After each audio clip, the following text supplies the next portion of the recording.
President. I'm here to serve.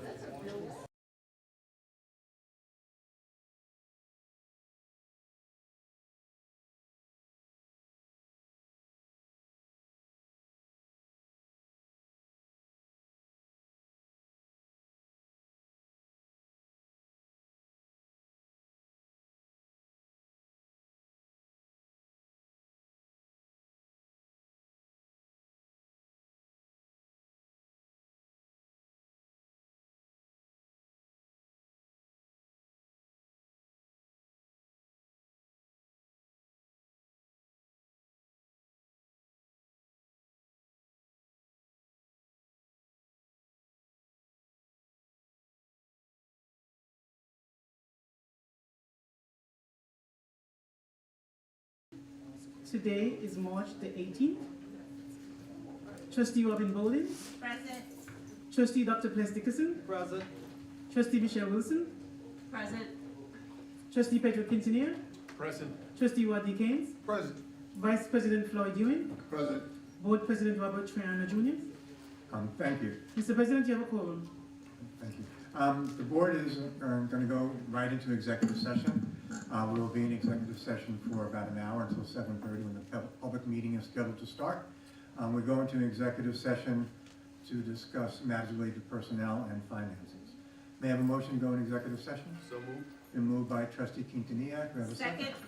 Seconded by Trustee Bowling. Ayes. Trustee Bowling. Aye. Trustee Dickerson. Aye. Trustee Ewing. Aye. Sorry, Vice President Ewing. Sorry, I went out of order a bit. But Trustee Wilson. Aye. Trustee Quintanilla. Aye. Trustee Keynes. Aye. And I, Robert Triano, vote aye. Motion carries unanimously. We are adjourned to executive session. We will now meet in the library and return at 7:30. Thank you, everybody.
Good evening.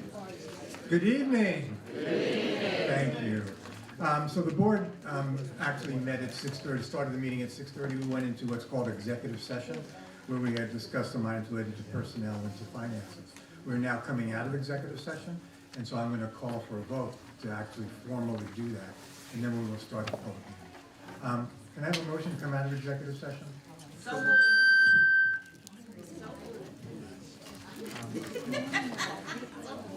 Been moved by trustee Bowling. Do we have a second? Second. Second by trustee Quintanilla. Been moved and seconded. Aye. Trustee Bowling. Aye. Trustee Quintanilla. Aye. Trustee Wilson. Aye. Trustee Keynes. Aye. Trustee Dickerson. Aye.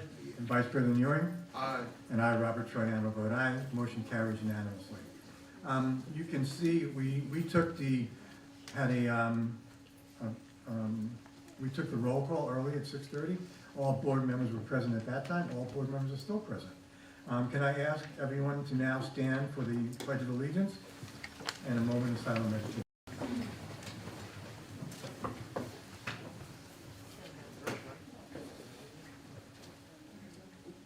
I pledge allegiance to the flag of the United States of America and to the republic for which it stands, one nation, under God, indivisible, with liberty and justice for all.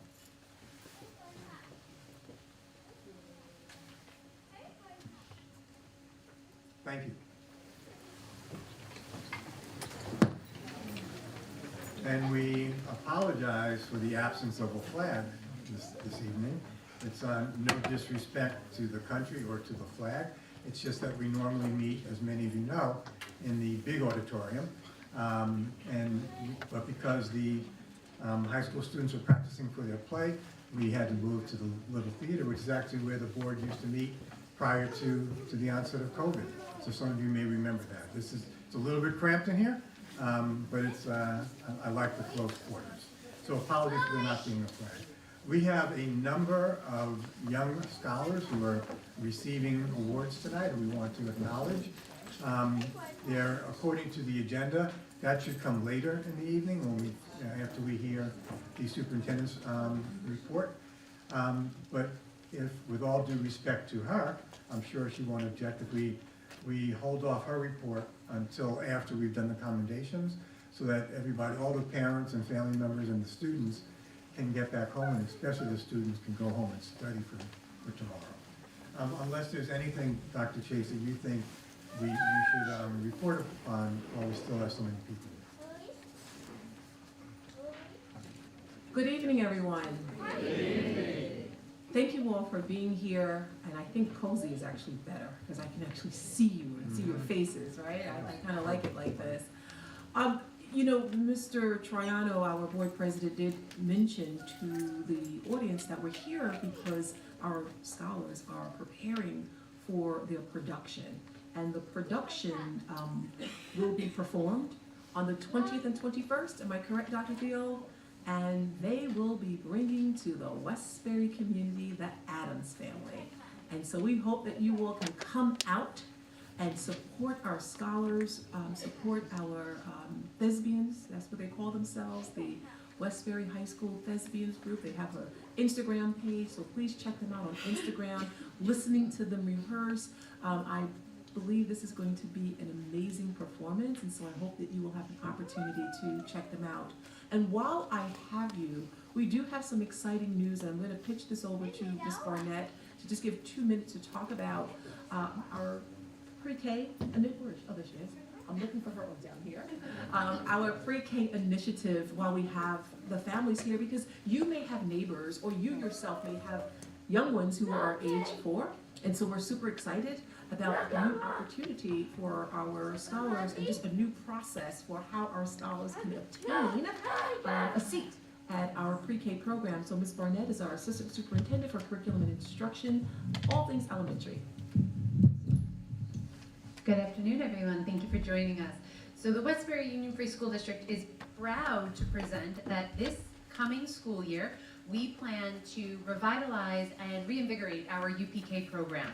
What this means for families is that we will be offering our traditional half-day seats, But we are also going to be offering many, over 100 full-day seats for UPK scholars this coming year.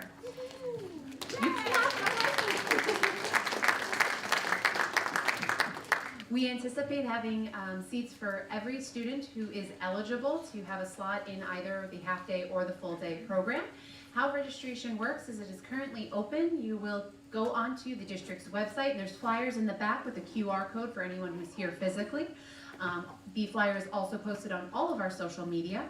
When you go onto the school district website, you will go to the departments, the Office of Central Registration, and then there is a step-by-step guide for how to go through the UPK registration process. It's so important to us, it has its own tab. You will download the packet, which you could also pick up at any one of our school buildings or at this Office of Central Registration. Fill it out to the best of your ability. Set up an appointment with the Office of Central Registration to meet with Ms. Clifton. You'll come in, she'll help you fill in any of that paperwork that may have been a little tricky because some of it is complex. You'll be then registered into the district, and then you'll sit alongside of her and she will register families into the lottery. How it will work is once you are registered into the lottery, you will then get the opportunity to indicate your preference. If you prefer half-day AM, half-day PM, full day, and whatnot. There's a couple of different iterations so that we make sure we get you in the best placement possible. And then we'll be conducting a lottery, a live lottery, where we will be using student ID numbers for all of those eligible 4-year-olds, going through a live lottery posted on our website so that you can see where your child places in the sequence, and then families will be notified by May 9th of that placement so that you have plenty of time to prepare for the coming school year. We look forward to welcoming all of our eligible 4-year-olds through the registration process. Registration is open now through the end of the month, March 28th. So we highly encourage you to go ahead, check out the website, look at our social media, and get that QR code so that we can get you registered and into the lottery for this exciting opportunity. Thank you.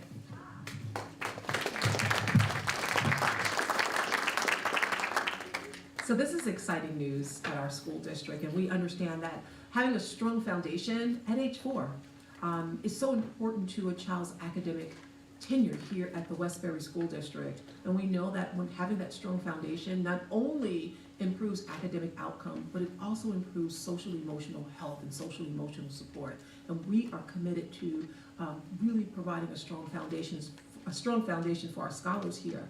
And so I want to thank Ms. Barnett and her team for bringing this initiative, well, expanding the pre-K program here at Westbury School District, and I know it's going to be a fantastic initiative. Thank you so much. So at Westbury School District, which I always love to talk about the great things that we're doing, we continue to focus on the AAA. And by AAA, you've heard me say this many, many times, the academics, the arts, and the athletics. So tonight, we're going to showcase all 3. We have scholar athletes here. We have those who participated in the debate competition at Harvard University, the academics, and we also have those who participated in the arts. And Nydia Kibney is going to share some insight about that. So please brace yourself. Let's celebrate our scholars. And so I'm going to start off with the athletics. So I'm going to ask Miss Tracy Province, who is our athletic director, to please come forth. The board has certificates for our scholar athletes. I think you have pens and some things as well. We're just going to celebrate these wonderful scholars this evening. So Ms. Province, take it away. And thank you. Let me just share a little bit about Ms. Province. As you know, Mr. Capsis has been out. He is out on sick leave for a while. And in his absence, Ms. Province has definitely taken on so many other responsibilities in his absence, and she has done this just flawlessly. And so, Ms. Tracy, we thank you for all that you do. Thank you for coming out of retirement. Thank you for believing in the vision here at the school district. I know I drive you crazy, but thank you for all that you do. We appreciate you, and we've seen so many great things continue to happen with the athletics under your leadership. What the community doesn't know is under your leadership, we now have a boys tennis team.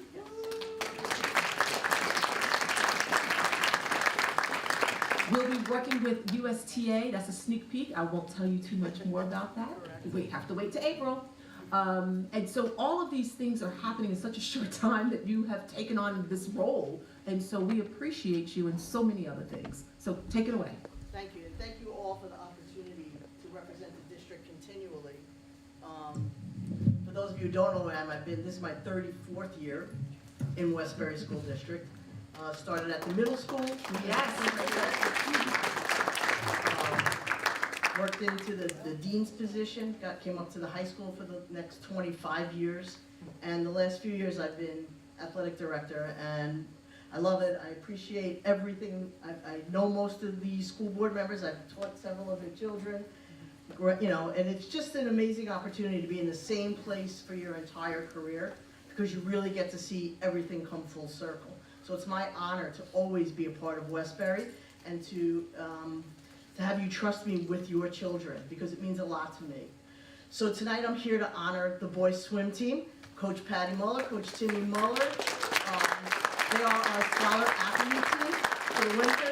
Not an easy task. You have to have an average of 90 or above for 75% of your squad. And so I would like to congratulate them and thank them for everything that they do. As you know, we are very proud of the pool, and both of them coach girls and boys swimming for us. So, we give it to you. Thank you, Ms. Provost. Thank you again to the Board of Education and the Westbury community for supporting us. Again, we are very happy to be here for, you know, a couple of consecutive years. I'm very happy to say that the Westbury boys swim team has, you know, how do I best say it? I'm sorry. You know, has shown pride in not just showing that our students are athletic, but however, they are overcoming the obstacles in the classroom as well. And that is only through the support of their teachers, their parents, and the board itself. So we are very, very appreciative of everything that you do for us. And tonight we want to honor these three individuals on you know, their accomplishments. So first we have Bastian Ariaza, grade 11, 96% GPA.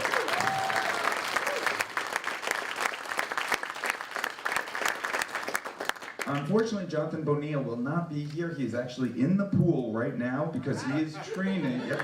He is actually taking a night course to become a water safety instructor. He is a full-time lifeguard, and he is also trying to become a water safety instructor as well, so he can teach little kids to swim as well. So we will, you know, again, clap for him.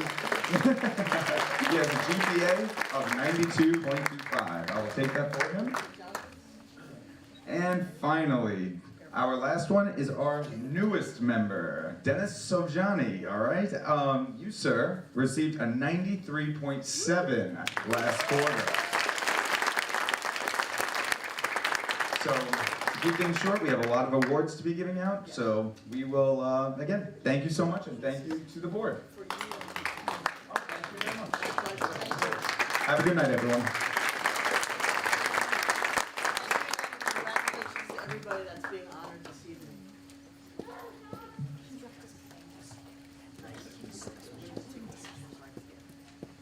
We thank the scholar athletes, their coaches, and of course Ms. Province for all that you do. Keep going, guys. Just keep swimming. Keep going. Okay, so I have some Finding Nemo fans out there, right? I guess. And we're gonna take a picture of you all. We'll be right back. It's a little tough. A little tough. All right, let's go take a picture.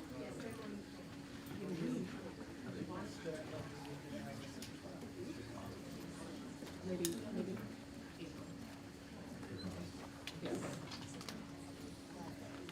So let's go to the academics.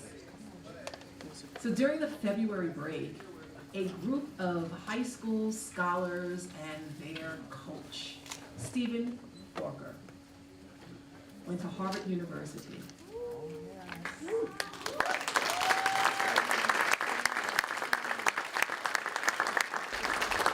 So about 2 years ago, maybe three, when we forged a relationship with an organization called American Debate League, we talked about going to the Ivy League and our scholars competing.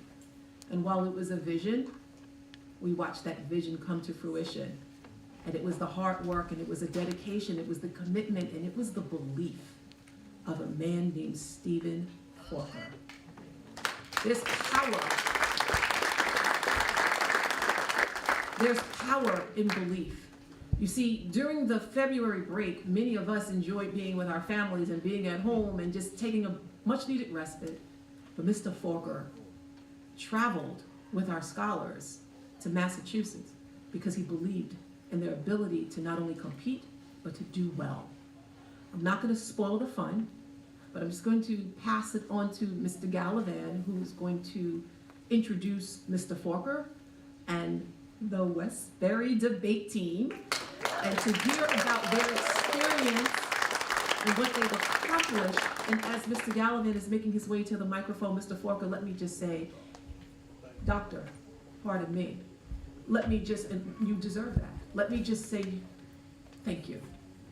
Thank you for believing in our scholars, and thank you for all that you do. And just my conversation with you and looking in your eyes as you were speaking about the experience was so passionate and so genuine. And we are fortunate to have you as our coach, one of our coaches for our debate team. So thank you so much. Mr. Gallivan, take it away. Good evening. I also can echo some of what Dr. Chase mentioned. I happened to catch Dr. Forker shortly after the success of the debate team, and I don't know, he was still vibrant, still vibing over the great success of our scholars.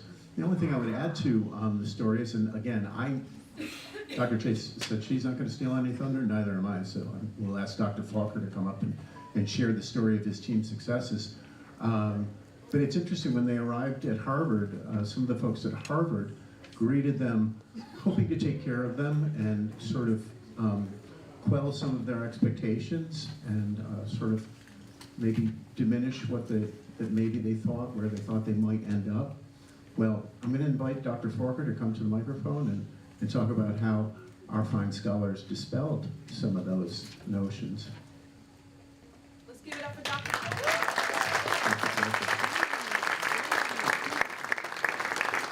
He's rocking his Harvard sweater. Yes, I am. I see that. Yes, I am. This is Dr. Chase. I will treasure this forever because the students presented me with this at the end of our trip, and I will treasure it forever.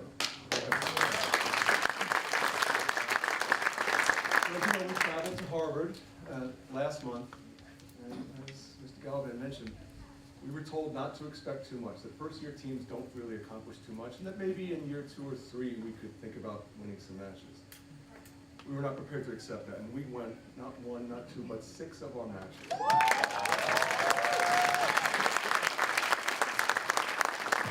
We have a short video, and I'd like to share that with you now. Can we show the video we prepared, please? Parents, get ready.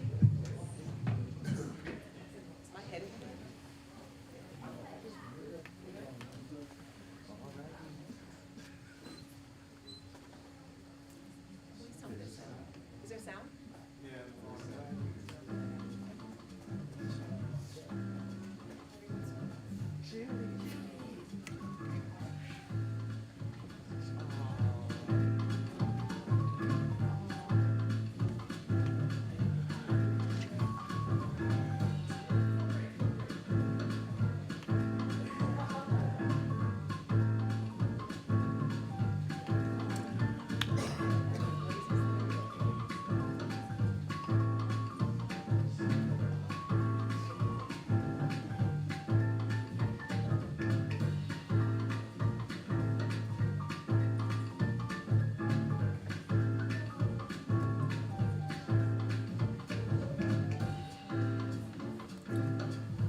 Hi, my name is Nabil Jaffer. I'm the president of the Westbury High School debate team. We recently had the chance to compete at the most prestigious national tournament, that being at Harvard University. Me and my partner, Ed Bonilla, did pretty well. We were just 1 round shy of making the playoffs.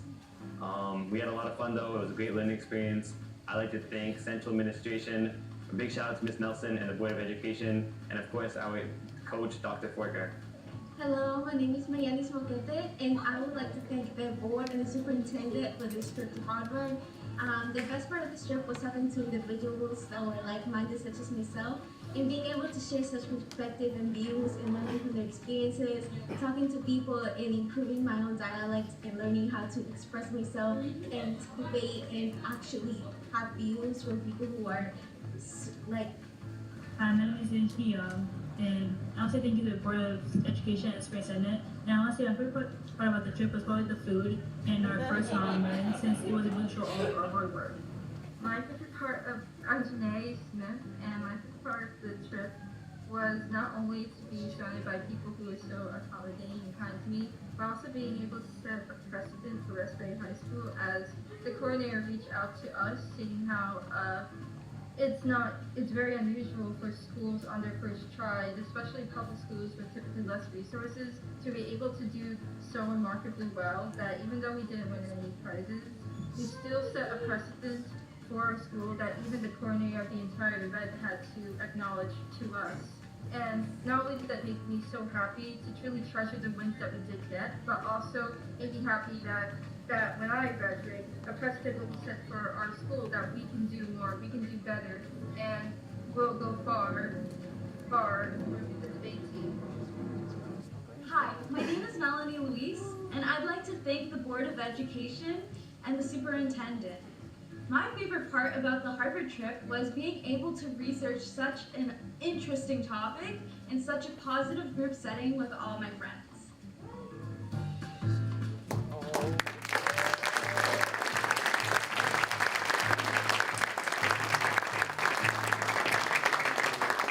I just want to say that you're right, that this could not happen with the commitment of a lot of people here at the high school, but it also could not happen with your support. So thanks to all of you. I'd like to introduce the people who are really most important. I apologize. Some of our team is under the weather, myself included, and we have a couple people across the hall working on the play. But tonight we have with us Nabil Jaffa, our team captain.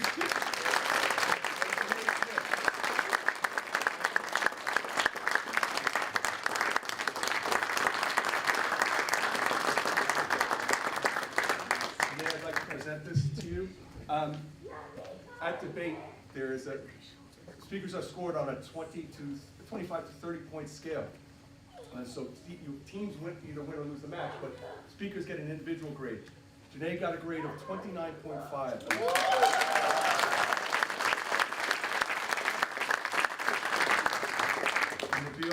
Nabil is our captain. Nabil led his team to 3 victories.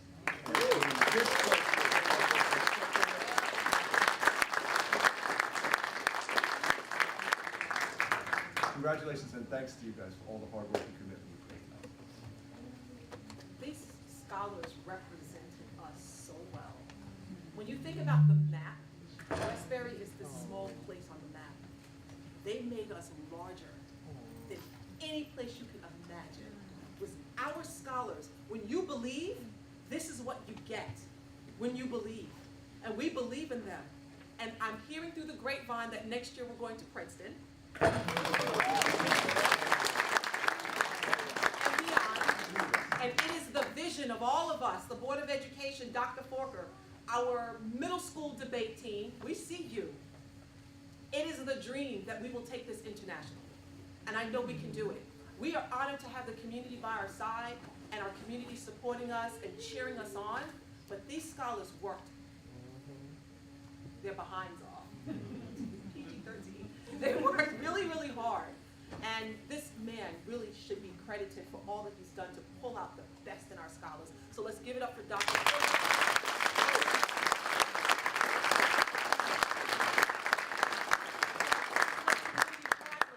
Right? And so every opportunity we get, we celebrate the academics as well as the arts and the athletics. Parents, we thank you for trusting us with your precious children. And we hope that this experience is a memorable one. And we hope that this experience will spark other curiosities that they have. We know this. And we have a scholar, Dr. Thiel, who is going to Harvard with a full ride from this school.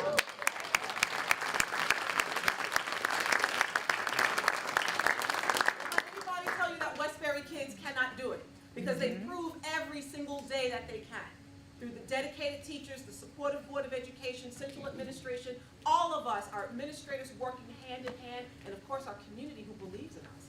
So community, we need you. We will continue to need you because our vision is big. Our vision is wide. Our vision spans beyond the United States. And so we're going to need you to help us so that we can bring the best opportunities and the best access to our scholars. We need your help and we thank you for all that you've done thus far. I And appreciate you. Thank you very much. Thank you all very much. She got an honorable mention, and I want to thank Nabil for giving her a shout out. That's Natalie Nelson. She isn't here. Natalie Nelson works with us. She works with us in ensuring that we do everything equitable for our children here at Westbury Union Free School District. She ensured that not only did they have, did you see those blazers? Board of Education? If you know, you know. The blazers, they look great. She made sure every little detail was T's crossed, I's dotted, and so she's not here. I know she will watch this, and I know some of y'all are gonna tell her about it. We wanna give Natalie Nelson a shout out for making sure that this went extremely well as well.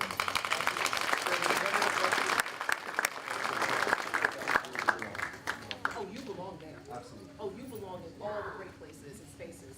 So there are some debate scholars who aren't here, and I'm just gonna ask Dr. Forker if you could just say their name. Yes, so we have Stephanie Portillo Rivera and Mariana Moquete. They competed together as a team.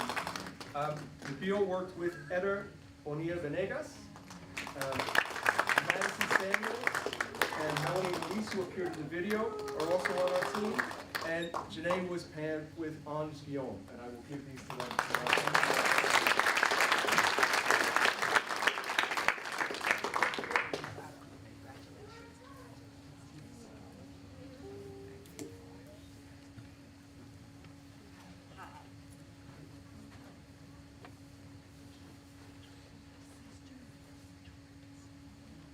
Are debate parents here? Are any of the parents of the debate team here? Families, I see y'all. Everybody needs to see you. Anyone else? Say it again. Okay, Laser says he's gonna take a picture. Parents, please stand.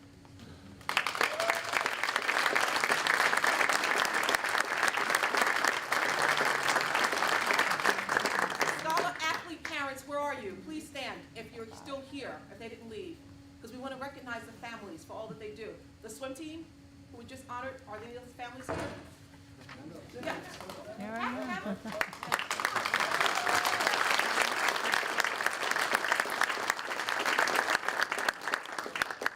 So if you're a family member, Dr. Forker, I know Laser wants to go outside and take a picture. It's a little tight, typically the board and I would have to take pictures. It's a little tight today.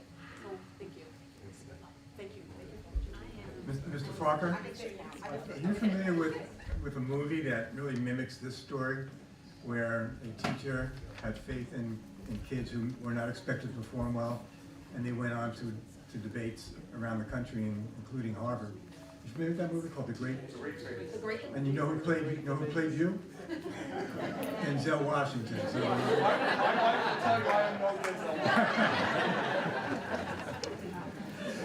thank you for all you've done.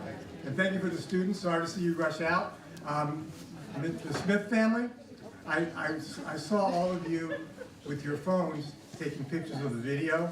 I think we can probably get you a copy of that video sent to you. I would love that. I would love that. Thank you so much. Thank you. Thank you. Congratulations. You guys did an amazing job with my daughter. I have no words can express how. I couldn't hear that. Could you say that again?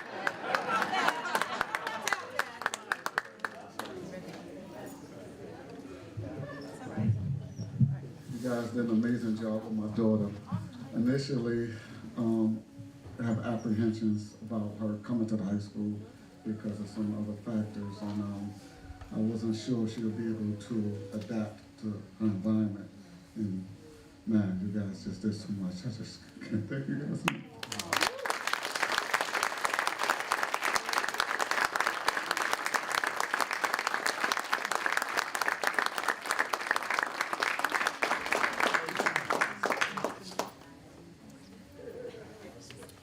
That little girl was in my office a couple weeks ago. She's very talented. She's impressive. All of them are. We've got some amazing students going to miss your words, so please talk to the mic. No, because I'm off script right now. So we've got some amazing students in the school district. You know, when I first arrived here 4 years ago, I've shared this story before. I remember people saying to me, "You're at Westbury?" That was the reaction. When I stepped into rooms and spaces and places like Westbury. Now, I step into those same spaces and places. What is Westbury doing now? You guys are all over social media. I see you all over the news. Yeah. Because Westbury is that school district. Don't let anybody tell you different. I could not be more proud being the superintendent, especially at a time such as this. Our scholars are shining, they are rocking, and we will continue to rock. So I want to thank the Board of Education for believing in the vision and moving our scholars forward. And not only are they talented in academics and athletics, we've got some star musicians in our school district.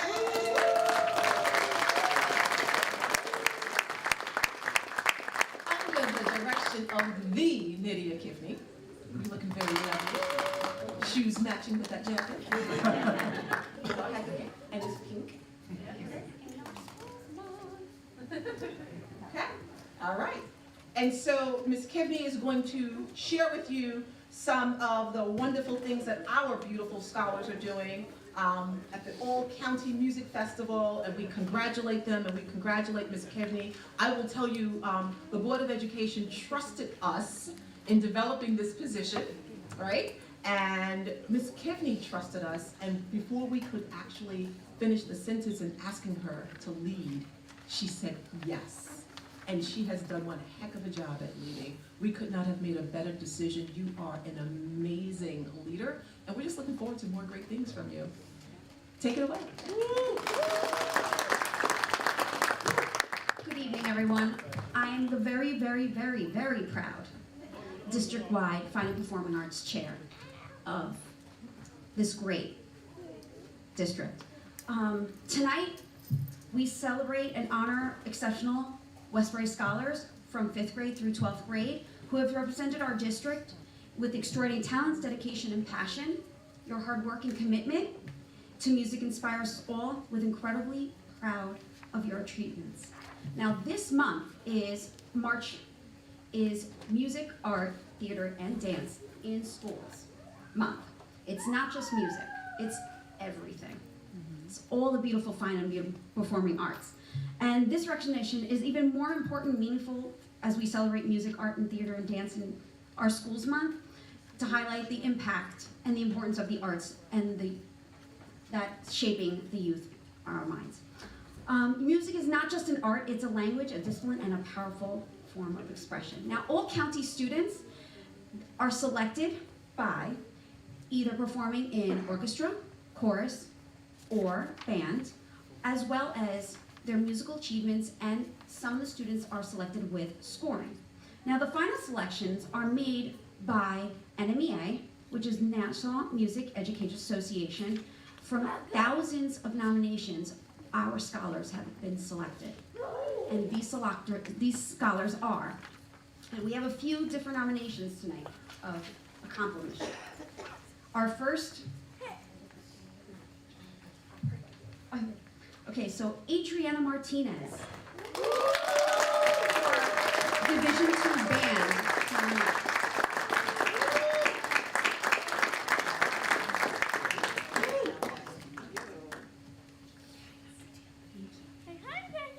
Adriana Vargas, All County 2 Orchestra. Aiden Mandabal, All County 3 Chorus, Lieutenant. Great solo. Well, he does a duet. That we sent to him. That's right. Good job. I did. Yes, I did. Yes, I did. So cool. That's amazing. Angelina Castro Booten, All County Division 5 Treble Choir, Vocal Alto. Alex Vargas, All County Division 4 Orchestra, Violin. Angelina Castro, Bella Maru Cruz, All County Division 1 East Orchestra, Violin. Bezali Philogene, All County Division 4 Band, Tuba, Sousaphone.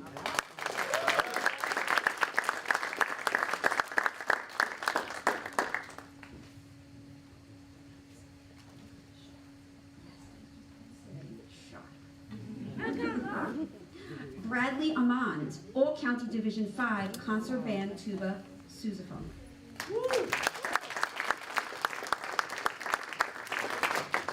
And he was our scholar that played earlier in the year, and we'll be announcing him again a few more times. Clarissa Martinez Bustillo, All County Division 2 Orchestra Violin.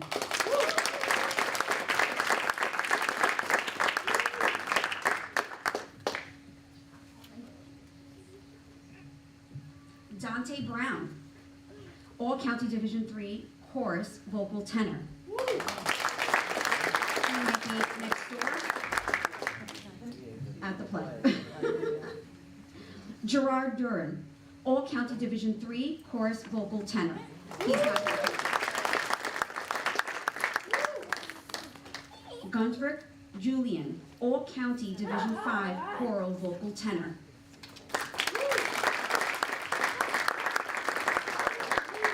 Jaden Marion, All County Division 5 Symphony Orchestra, French horn.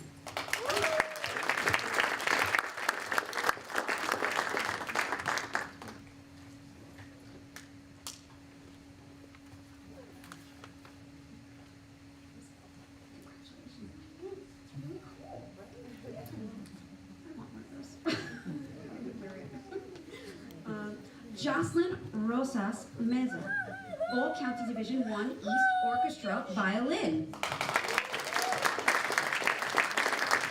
Julia Aris Bonilla, All County Division 2 Chorus Vocal Soprano.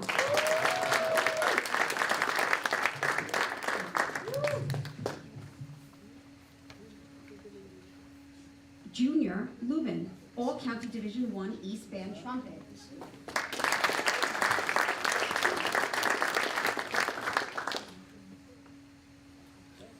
Caden Johnson, All County Division 1 East Orchestra. Kevin Mendoza Cerno, All County Division 5 Symphony Orchestra, violin. Kyle Noble, All County Division 5 Concert Band, tenor.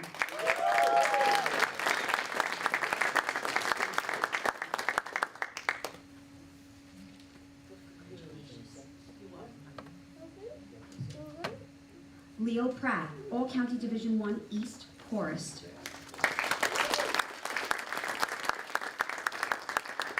Melanie Lewis, All County Division 5 Treble Choir, vocal soprano. Olivia Hellman, All County Division 3 Chorus, vocal soprano.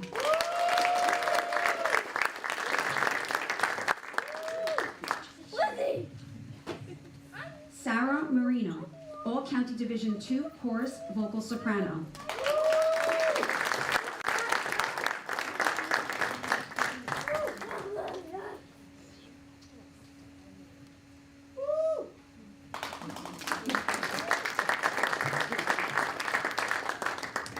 Skylar Mason, All County Division 3 Chorus, vocal alto.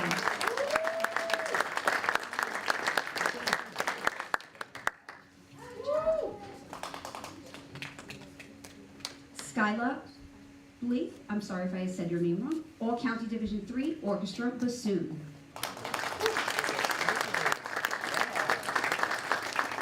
Skylis Randall, All County Division 2 Chorus.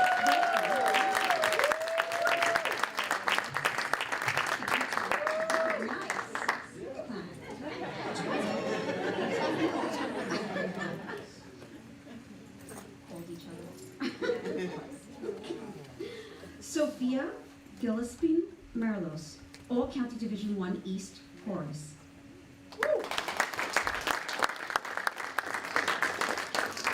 Tristan Lomax, All County Division 3 Orchestra Timpani.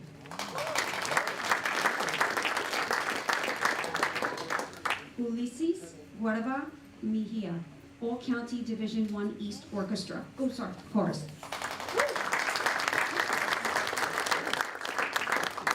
And that is all for our All-County. We're going to move on to our next set. So, families of Before we All do that. County, please stand.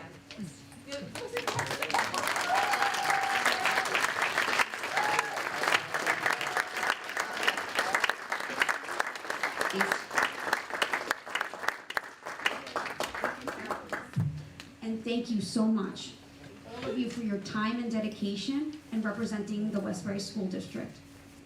Congratulations, everybody.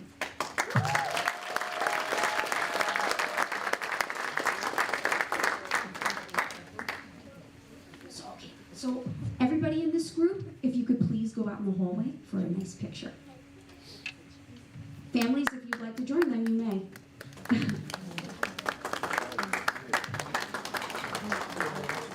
I'm going to move on to our next set of achievements for our children that have been in the Long Island Strings Festival Association.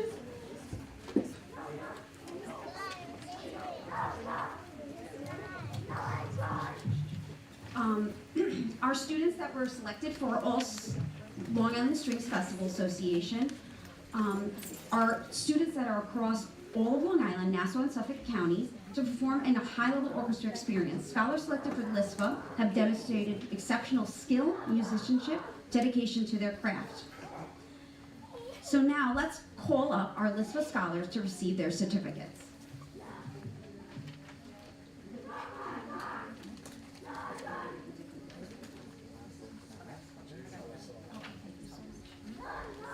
Clarissa Martinez Bustillo.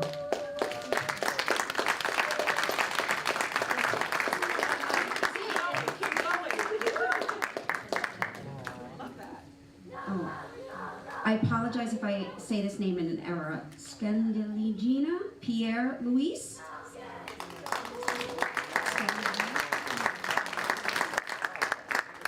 Adriana Vargas.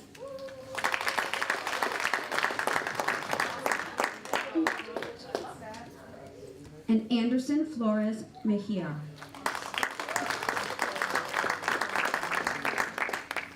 Thank you again. Those are all of our LISFA scholars. If you'd like to go in the hallway and take a picture, thank you so much. We have two more. The families of the LISFA scholars, where are you? Please stand.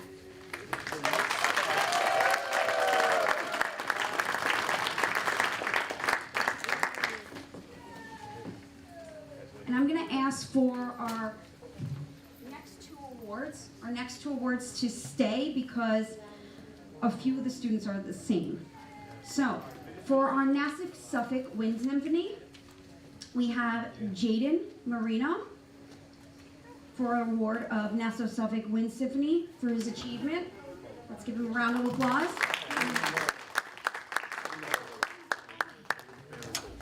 Oh, wait. Yeah. Mackay Parker.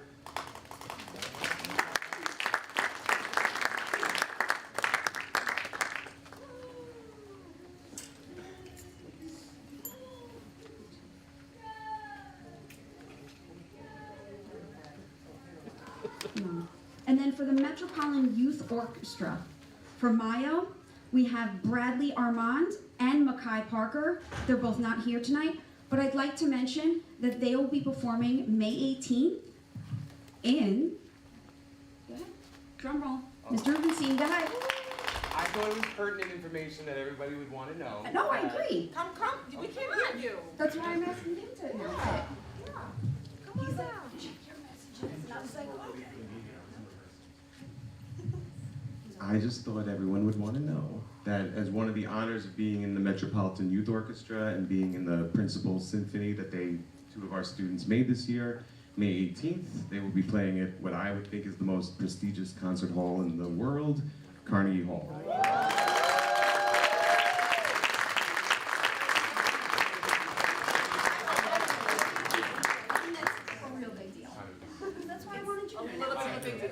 And the free tickets for the board are coming? How do we need? I'd like like to congratulate all of our music scholars and all of their achievements. Thank you very much, and all of the families. Thank you.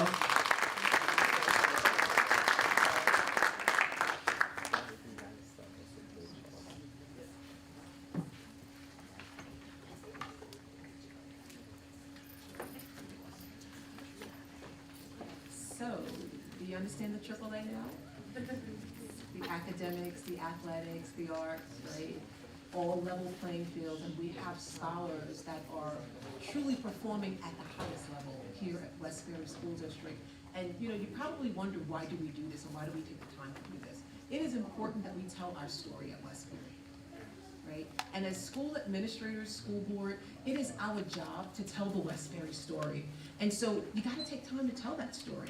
And we tell the story loudly because we're so proud, and we want, when our scholars graduate at the end of June, at the end of their tenure here at our school district, that they graduate feeling proud to have earned a Westbury School District diploma or an IB diploma starting in 2026. So we are so proud of all that is happening here in our school district, and we look forward to more great things happening. Thank you all.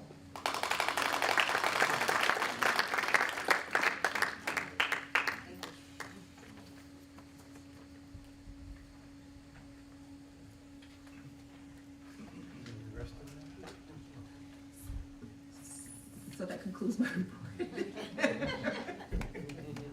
Oh, boy.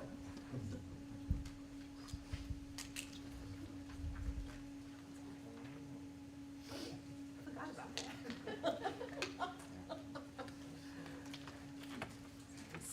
So those who, you want to, go ahead, no, you intro, please. So I probably shouldn't have dismissed the kids and the parents so quickly, because we're about to have a presentation, the first presentation to the public from Dr. Chase and her team in regard to the 25-26 budget. This is the first time we've made a presentation to the community. We have been delayed a bit because we're trying to wait for things to settle down on both the federal level and the state level. That's still a flux. We're going to go ahead today with a presentation from Dr. Chase. Dr. Chase?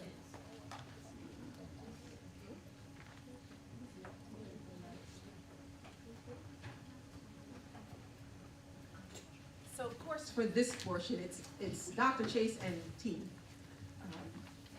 As our board president indicated, we are waiting for things to settle.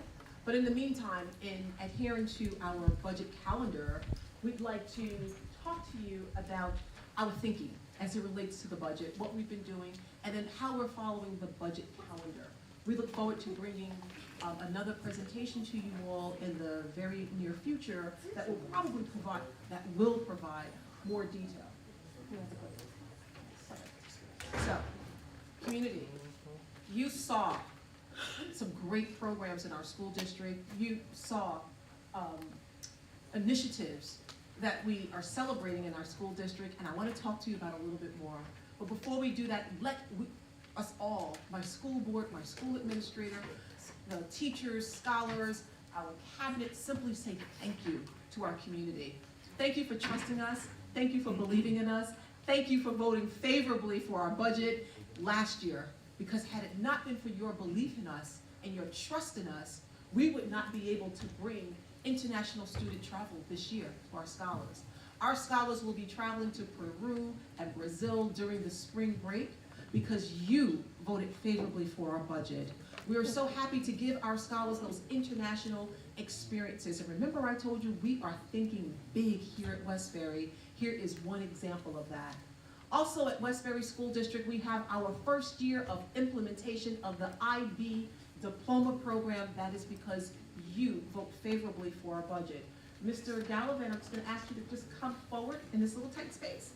If you could just give us a little bit about where we are in our IB program, because the community did vote for it, and they just need to know what we're doing so far with IB.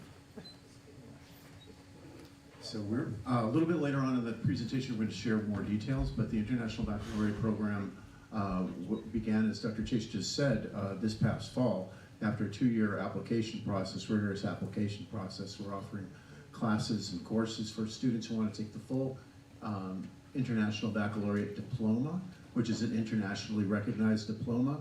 It's a 2-year program, so this is year 1 of our first Dragons who will be graduating in 2026 with an International Baccalaureate Diploma. Again, we're a global school, a world school, recognized by the International Baccalaureate Organization. Additionally, this isn't a program just for those few earning the whole International Baccalaureate Diploma, but also students have an opportunity, our scholars have an opportunity to get an international experience in our classroom by taking individual classes a la carte. We have a number of students taking 1 or more International Baccalaureate courses right now, and those numbers are growing for next year. A little bit more about that later. All right. We've enhanced technology community because you voted favorably for our school budget. Ms. Barnett, if you could just talk about our Chromebook Refresh program, as well as the addition to our middle school robotics team. We're so excited about that. Please. Absolutely. So one of the exciting things that we were able to implement this year as a direct result of your favorable vote for the budget was a Chromebook refresh plan, which essentially allows for us to refresh Chromebooks so that no student has a device past what's called end of life.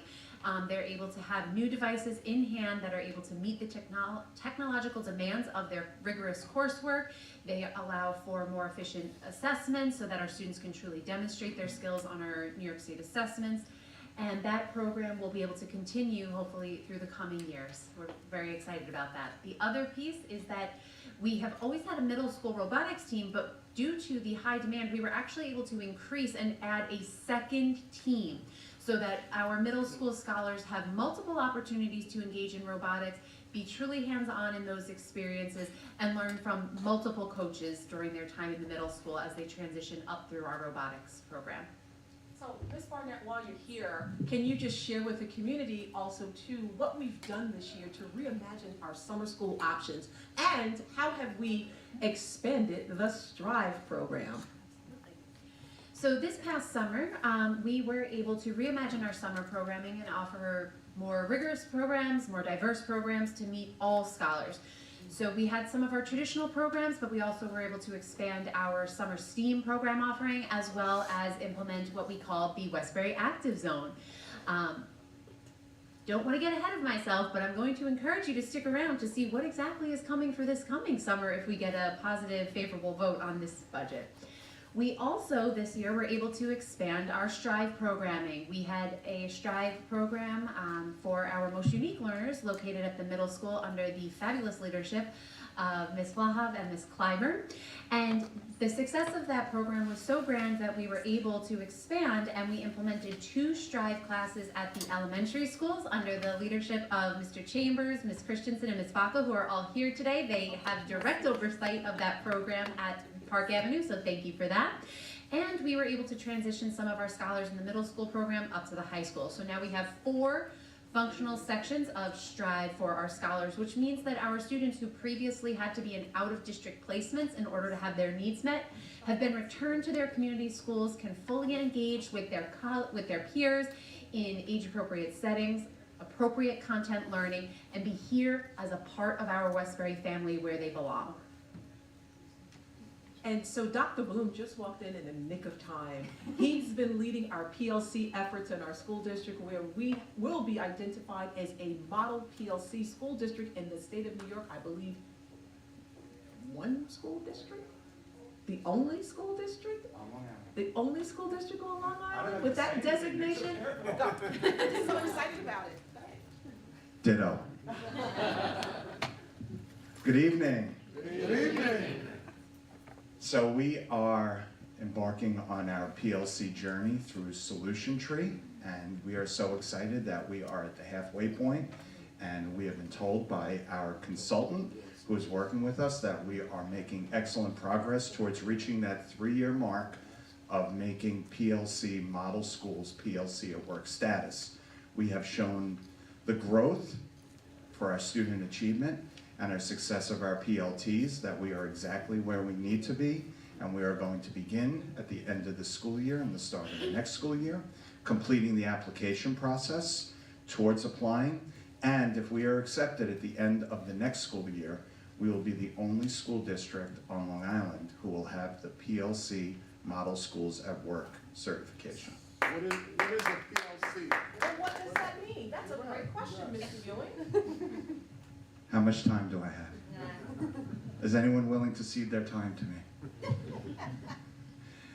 Professional learning communities is our initiative in the district where our administrators and teachers are working in collaborative teams to set goals, to analyze curriculum, to determine guaranteed and viable curriculum, to measure it through common assessments, both common formative and common summative assessments, continually analyzing the data, and based on the data, determining what students need moving forward, which students have learned, which students need extra support. As a result, we created Dragon Time in all the schools to address the individual needs of our students. So if the students have learned it already and have mastered it, what type of enrichment, what type of extension are we offering? And also looking, if students are not learning it, what type of interventions are we offering? It has allowed us to ensure that instruction is taught at a Tier 1 level, and Tier 2 and Tier 3 are used as supports and enrichment to further that extension. And after we do that, and we analyze the data again, we do it all over. And it's a continuous cycle of improvement among the teams and among the staff and students. And it also leads to job-embedded professional development.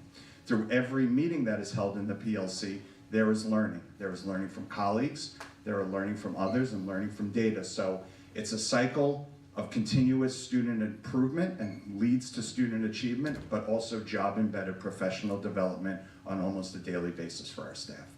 And we're excited about moving forward. Since we began the process over a year and a half ago, other school districts in Long Island have learned about it, but the beauty will be, we will be the first on Long Island for that official status. Thank you. Thank you. Thank you, Dr. Bloom. So I'm excited to announce that we have introduced a new literature program, HMH into Literature, at the middle school to enhance and build upon the great work we've done in ELA over the past years. And it's a rich program that is culturally relevant texts, diverse authors. Our children will see themselves in the texts and things they're reading, strong writing program, and also built-in scaffolds and resources for learners that learn differently, including our learners who are multilingual learners.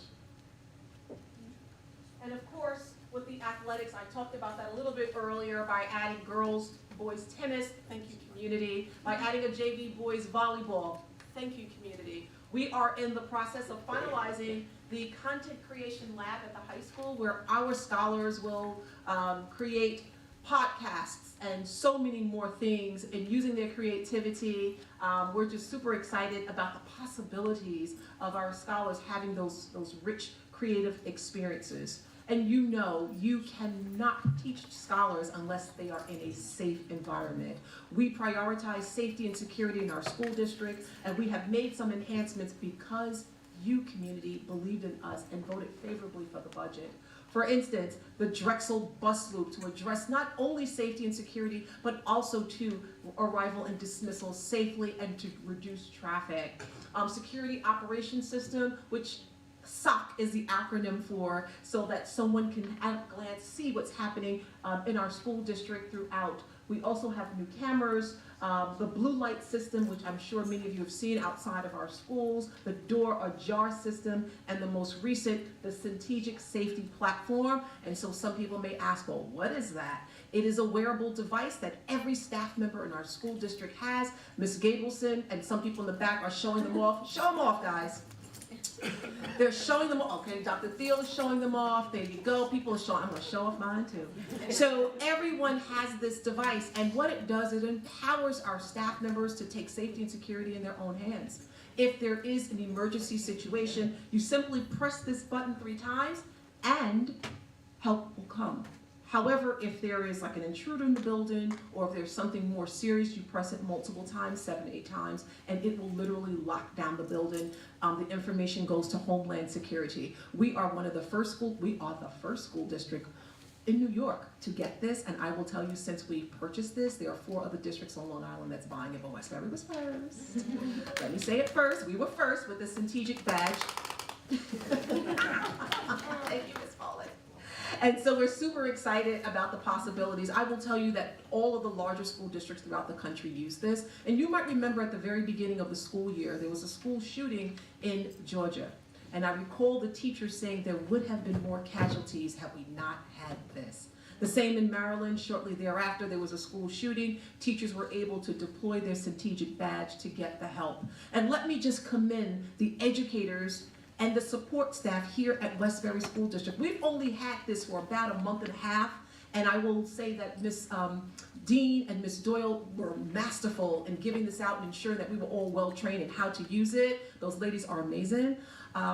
We've had quite a few deployments of this. We've had children to have medical emergencies. We had staff members with medical emergencies. We've used this and it's been used effectively. And so I'm so proud that we could be part of the cutting edge when it comes to safety and security. Community, once again, these are just some examples of the great initiatives that we've brought to the school district because you voted favorably for our budget. So we've been quite busy. The budget process begins the day the community votes for the budget. The budget process begins for the next year. But moving forward in the next 3 months, we will be quite busy in ensuring that we get to the May 20th date so that you will have all the information that you need to make an informed decision. So far, being today the 18th, in following our budget calendar, we are here with our first public presentation to you all, the community. We look forward in the coming days to bring you more. Once we can solidify what's happening at the federal and state level, and I think those answers will come to us in the next couple of days, we will have more details for you and you will have that. In April, on April 8th to be exact, it is anticipated that our Board of Education will adopt our budget, and of course there will be a budget hearing and then the vote May 20th. So there are some budget highlights, and we'll go through them throughout the presentation. And what we'd like to share, that all programs from this current year, this year being the 2024-2025 year, will be maintained. That is the goal, that our programs will be maintained.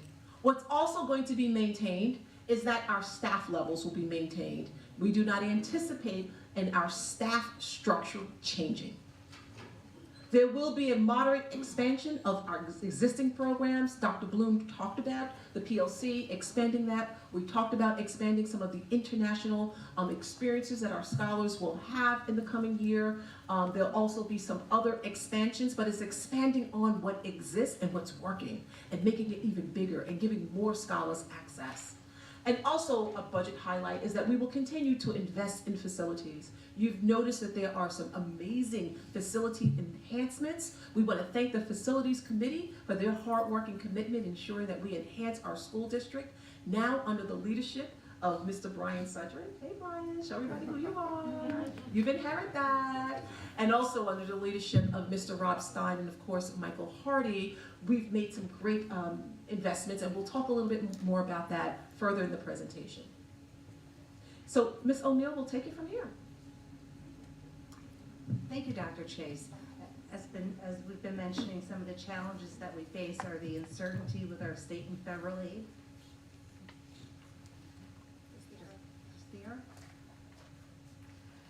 So what we wanted to provide you with tonight was a comparison of our foundation aid and our tax levy. As you're aware, the district has experienced an increase in state aid thanks to the full funding of foundation aid over the past few years. The increase enabled the board to reduce the tax levy for 3 consecutive years, 2021, 21-22, and 22-23. And with foundation aid now fully funded and stabilized, the board has responded by freezing the tax levy for the 23-24 school year and the current school year, 24-25. Let's give it up for our Board of Education.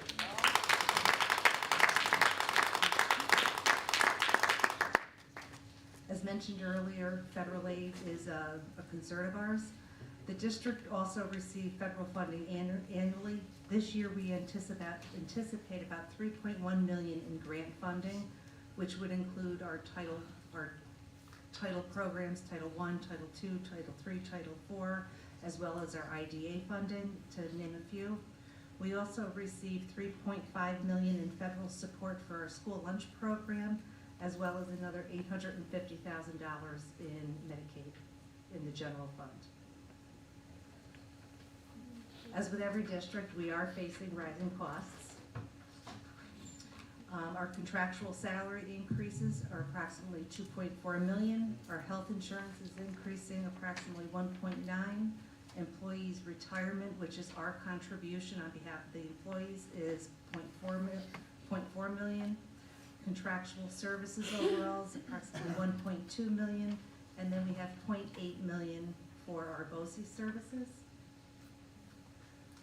We have, however, had some savings, and rising costs partially offset by creative restructuring. So I have to first thank Mr. Popkin, $700,000 in consolidating our bus runs.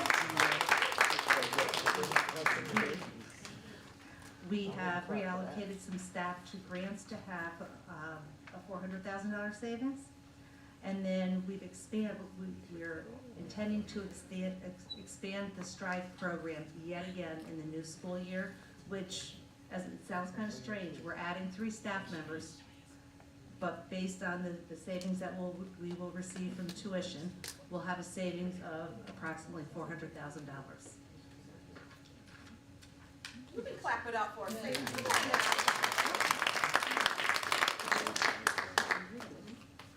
All right, so we're going to get into the current academic, athletic, and art programs that are going to be maintained. We're going to talk a little bit about how they're also going to be expanded. At least it's our anticipation.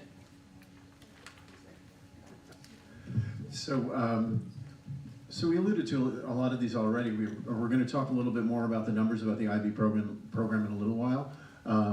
Just a word about international travel. Dr. Chase mentioned it earlier.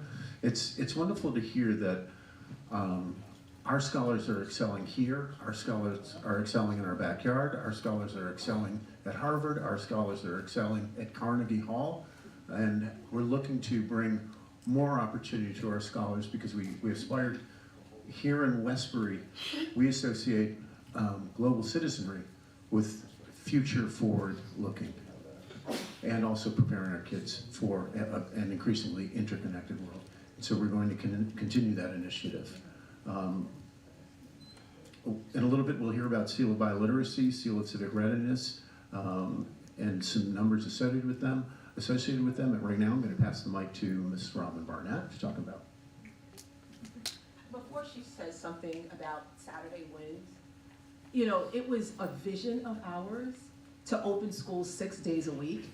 And it started as a thought. It started as, let's just see what happens. And it has morphed into something amazing.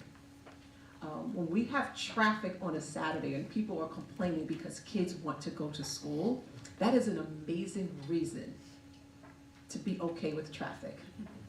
Mr. Quintanilla. Okay. So we are going to maintain several programs, but also expand. So Dr. Chase commented and introduced the Saturday Wins Academy under the leadership of Ms. Lorraine Massione, who is our lead teacher for the program and doing a phenomenal job. Let's clap it up for Ms. Massione. Our goal for this coming year is to expand the number of seats available for scholars so that we can engage even more students in Saturday learning. We also plan this summer to continue to reimagine our summer programs, expanding some of our offerings. We are looking to expand Active Zone so that it is longer for the scholars who are interested in that type of programming. We're going to hopefully introduce a new program for fine and performing arts for our scholars, which is very exciting, and that will feature all 4 modalities of art that you heard Ms. Kevney mention earlier. It will include theater, it will include dance, it will include music, and it will also include visual arts. And then we will continue with our STEAM programming, our special education programming, and our ENL programming. Similarly, we are looking to expand our Strive programming, as you heard Ms. O'Neill mention. By returning our scholars to our district, we had that great cost savings, but what was really important to Mr. Mack, our fabulous Director of Special Education, is that our Westbury scholars be here as part of our Westbury community, that they be in classrooms and school buildings with their neighbors, with their friends from down the block. So We believe that we can educate every child who lives in the Westbury boundaries, regardless of what those needs are. So we look forward this coming year to instituting a kindergarten section of Strive for our most unique 5-year-old learners, as well as expanding our middle school program to operate 2 sections of Strive programming because we see a need at that age level. Another exciting opportunity, Mr. Gallivan keeps talking about this fabulous travel that our secondary scholars get to take part in, and great news, elementary, it's coming to you too. We are looking, oh, I see some clapping, wonderful. We are looking to fund some educational trips. We'll get you, don't worry. We are looking to fund an educational trip to Philadelphia for all of 5th grade so that our 5th grade can come together in a shared learning experience, travel outside of our beautiful little bubble here, Westbury, to explore greater areas of our country. And we are very excited for what that could mean for our students as they continue to move up through the grades and continue to expand the geographical range that they're engaged in.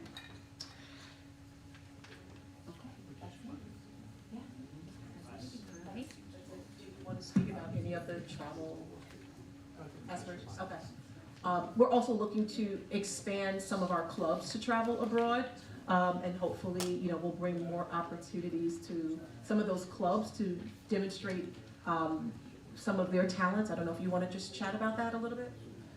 So in furtherance of our international travel initiative, looking towards next year, just today we held a teacher interest meeting.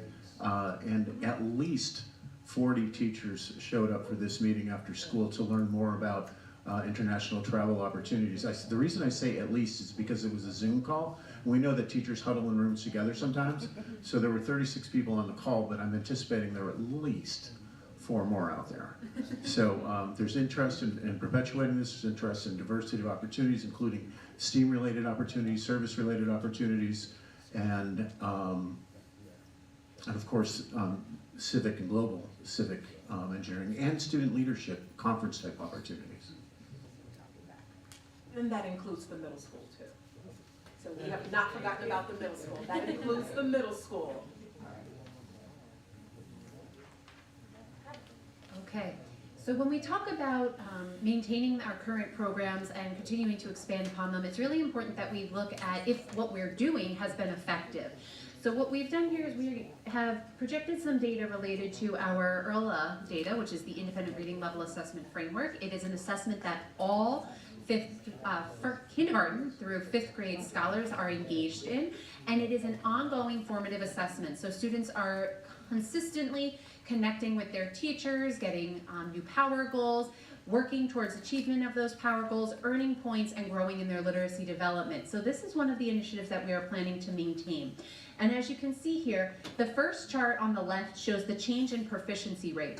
This is the percentage of students who are reading at or above grade level, and it shows you where we were back in February of 2023 when we first began our implementation, and where we were as of the end of February of 2025. As you can see, overall in grades K through 5, we've shown an 8.2 percentage point increase in students demonstrating proficiency or grade level expectation for literacy learning. That is phenomenal. We have to give a special thank you to all of our teachers who are working overtime to put in those minutes to confer with their students, collaborating with their reading teachers and ENL teachers to make sure they design those equitable conference schedules to meet the individual needs of each and every child. On the right-hand side, what you see is the emergency rate. So when we talk about IRLA, we have 3 categories. We have proficient, those are your scholars at or above grade level. At risk, those are your scholars within a year below grade level. And emergency, they are your scholars 2 or more years below grade level. So your emergency level scholars, you can see overall, we have decreased emergency level scholars by 9 point, I think that's an 8, but my vision is a little off this far away. 9.8%. And when we're talking about emergency levels, we want that number to go down. So a decrease is what we hope to see. That means that at the beginning of our implementation back in February 2023, the percentage of students district-wide who were more than 2 years below grade level in the elementary band was 46.6%. And now we're down to 36.8%. That means students are growing more than a year's worth of learning in a year's time with us. This is incredible and absolutely something to be proud of.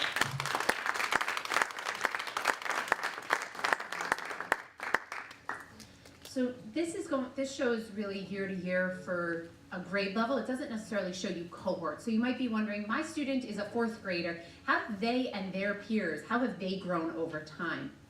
So here what you can see is the students' current grade levels. We're going to look at 3rd, 4th, and 5th grade because we have data from 2023 all the way through today on those scholars. And you can see that each cohort of students is making tremendous gains as well. So not only are they performing better than the group of 4th graders the year before, but they're also increasing their own rate across the period of time in which we've had this implementation. So on this first slide, you might have noticed that 4th grade and the proficiency rate, it went down 3.4%. But what we know about our 4th grade scholars is that they were in kindergarten during COVID. And they have had a lot of impact on their education related to virtual learning, related to hybrid instruction. And while this particular group of 4th graders has not had the same level of proficiency as other cohorts of 4th graders, they have made tremendous gains as a cohort of students. So that when they were in 2nd grade, only 13.9% of them were on grade level. Now, 29.5% of them are on grade level. That's a 15.6. They more than doubled the percentage of students on grade level, closing that gap in a 2-year time. This is, again, something that we are extremely proud of. Oh, I'll give you a minute to clap. And that we look forward to continuing as we move forward with this budget for the coming year. So again, families, community, this is because of your support that we're able to make these gains and these achievements. Okay. So, as part of new initiatives related to new graduation requirements New York State is considering, one of the pathways they're considering, among the pathways, include these kinds of credentials, such as the Seal of Biliteracy and the Seal of Civic Readiness. So we began the Seal of Biliteracy, we're in our 3rd year now, and we're in our 2nd year of Seal of Civic Readiness. And I just want to illustrate that, that in the 1st year of the Seal of Biliteracy, we had 40 kids who were in 40 of our scholars who earned the Seal of Biliteracy. That's 2 years ago. This year we have 125 students in line to earn this Seal of Biliteracy. And what is the Seal of Biliteracy? The Seal of Biliteracy is earned through a combination of project work, academic sort of assessments, and skills-based tests. And scholars prove literacy and bilingualism in 2 languages, so English and another language. We have at least 5 scholars this year who are going to prove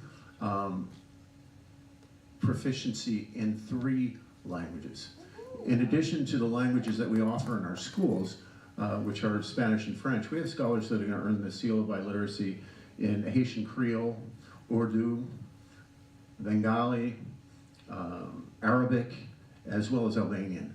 So what does that mean for us? That means that this is an alternate credential. It's a credential that is also recognized nationally and internationally, and it leverages who we are as a multicultural community.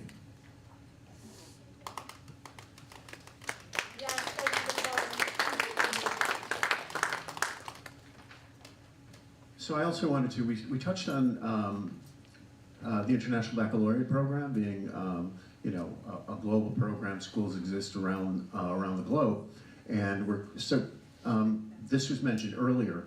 Part of our work is not to just introduce new things, but expand what we're doing, and we're seeing growth in this program. This, as I mentioned, our first cohort of full International Baccalaureate Diploma students. We hope to graduate 14 students next June with the full International Baccalaureate program. Right now, these numbers could grow. We have 25 students in line to earn the International Baccalaureate Diploma the following year in 2027. We increase our participation. We have at least 100 students taking 1 or more International Baccalaureate program courses in the coming year for our 2nd cohort. And what's important about that is most of these scholars are taking we're saying one or more, but most of these scholars are taking 1, 2, 3, 4 courses, which is college level work as well as within an international sort of flavor and perspective. So with the community support, with the Board of Education support, we continue to expand these wonderful offerings.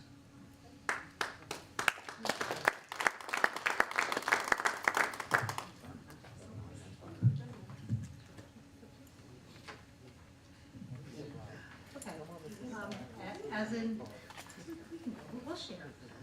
The community has been very supportive in continued investments in facilities, and we're looking to do that again next year.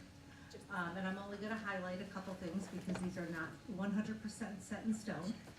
But you'll notice at Park, because that, to me, that's very good. We're looking to get Park a playground next year.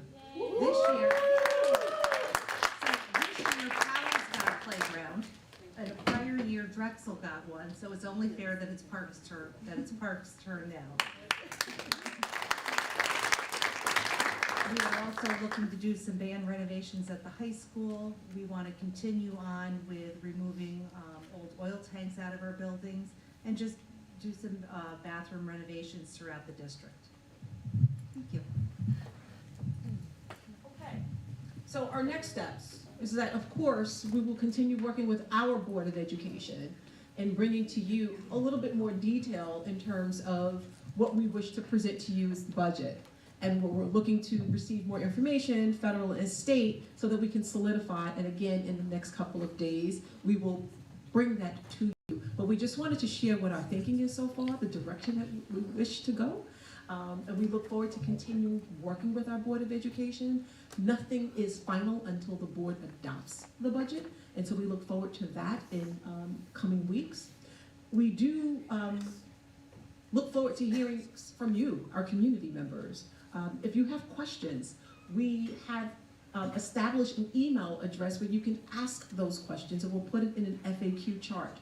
So that you can see what someone else is asking, and we'll answer it because it may be the same question that you have. And of course, if you go to budget@westburyschools.org, that's where you can ask your questions, and your questions will be answered and will also be a part of the FAQ. So we're going to ask you all to check out our website, look for notification. We want to thank Mr. Laser Alert and his team, Miguel Barrios and Steve Lewis, for making all of these things accessible to you. There will be information on our website. You will get alerts, and I'm going to ask that when you get those alerts on your email, text message, please look for more information about the budget and when we'll have budget presentations. And we encourage you to come out, to listen, to ask those questions, because your neighbor whose kids may have already graduated from here and they're empty nesters and they may ask you questions, we want to be able to arm you with information so that you can help them to make a more informed decision. We want to thank you all for your attention tonight and just for supporting that. Clapping up is really helpful, and it really gives us information that, yeah, maybe perhaps we are on the right direction, and so we thank you for that, and it's very meaningful. If you have any questions, we're here. And once again, don't forget, the budget vote is May 20th from 8 until, or is it 6 to 8? We'll give you more information. Beverly? Till 9. 6 to 9, says the board president. From 6 a.m. to 9 p.m. And again, you'll be receiving more information. Thank you kindly. Are there any questions? Or you want to do that at a different time, Mr. President? I'd like to open it up to questions. Okay, We'll do that now. Yes, thank you. And just before we do have any questions, and Dr. Chase was mentioning that the school board elections are coming up on May 20th. Today is election day in the village of Westbury for the mayor of Westbury as well as 2 trustees. There are one of those trustees who was up for election is Pedro Quintanilla, who also sits on this board. You may have seen that Mr. Quintanilla, Trustee Quintanilla, left just a few minutes ago. He went to take a vote to accept the results of the election, which will certify that Mr. Quintanilla has won election to the Westbury Village Board Trustees. A few months ago, Mr. Quintanilla became the first Hispanic resident of this community to be appointed as a trustee.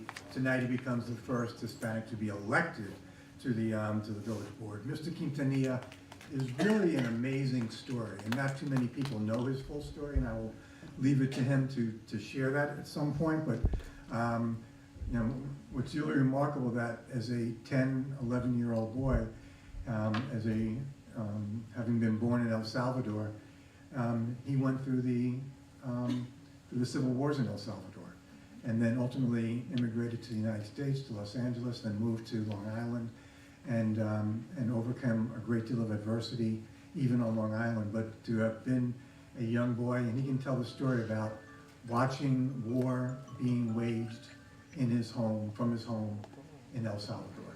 And he's come now to be elected to become the first Hispanic elected representative of the village of Westbury.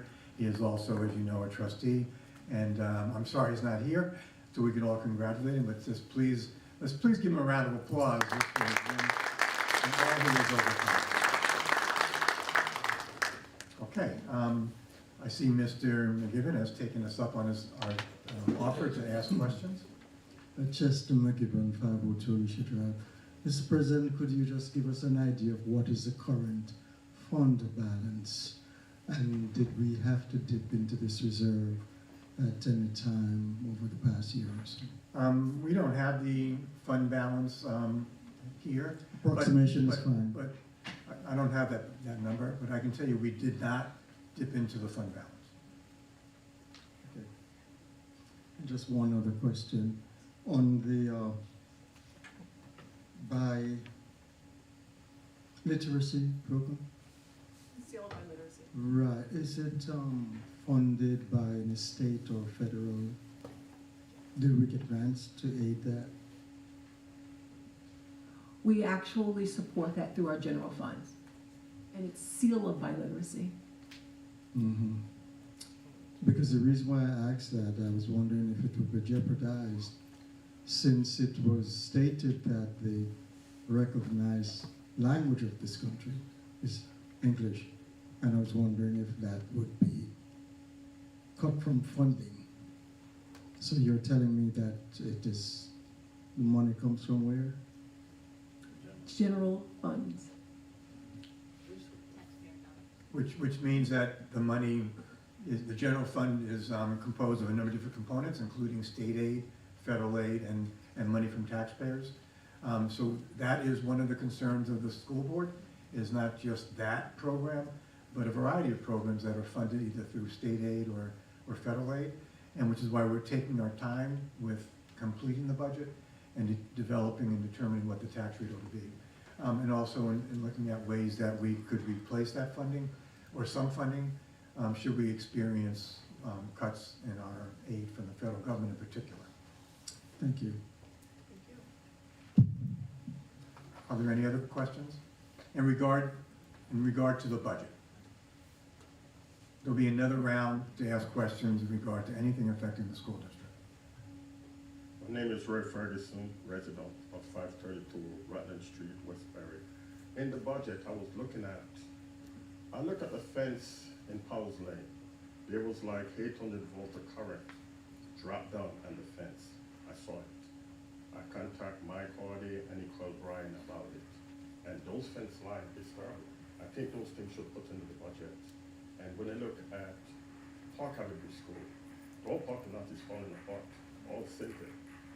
And that you should look into. And Dryden School, when those guys was fixing Dryden School, they cut corners. I think they fixed the front, but when they go in the back, I think they should take a look at that. Those guys, if you get guys in the school, they could do a better job than those outside guys. For the caring. That's all I have to say. But I mean, as the superintendent, I could walk with her and kind of those things what need to get done. Yeah, but that is part of safety. When you look at the fence then, those fences been in the district for over 40 years. I look at the label and a lot of them. Driving school, Powell's Lane, where the resident live, is a disgrace. Those things stay in bad shape. So they should have those things in the budget. Maybe hold back something and take out the parking lot to Dryden and Park Avenue. Yeah, that's all I have to say. Thank you, Mr. Ferguson. And for your information, and for everybody else here, there is money in the budget for repairs like that. Yeah. Exactly what that money will be used for, which repairs, has not been determined. That's something the board will be looking at in the next week or two. Yeah. But there is money set aside for repairs like that. We should follow up on those things because, you know, it's taxpayer want to see when things get done, how the money's spent. Right. And just keep in mind, we just went through a long list of things that have gotten done in the last few years, and that will continue. All right. Thank you. Any other questions? Okay. Before moving to the voting agenda, and there's at least one person who's anxiously awaiting the tenure vote. We're gonna ask her to wait a few more minutes. We're gonna now open up the mic for questions from anyone here in regard to tonight's agenda or anything impacting the school district.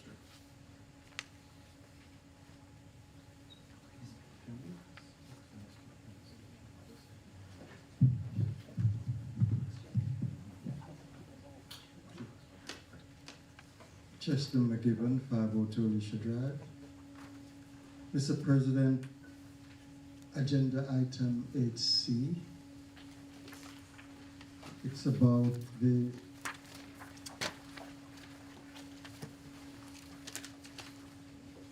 crisis prevention contract with the private prevention institute for $49,000. First of all, is this a mandated requirement by the state? Is it out of an abundance of caution, or is it just preventive? And have we done business with this entity before? Dr. Chase? Sure.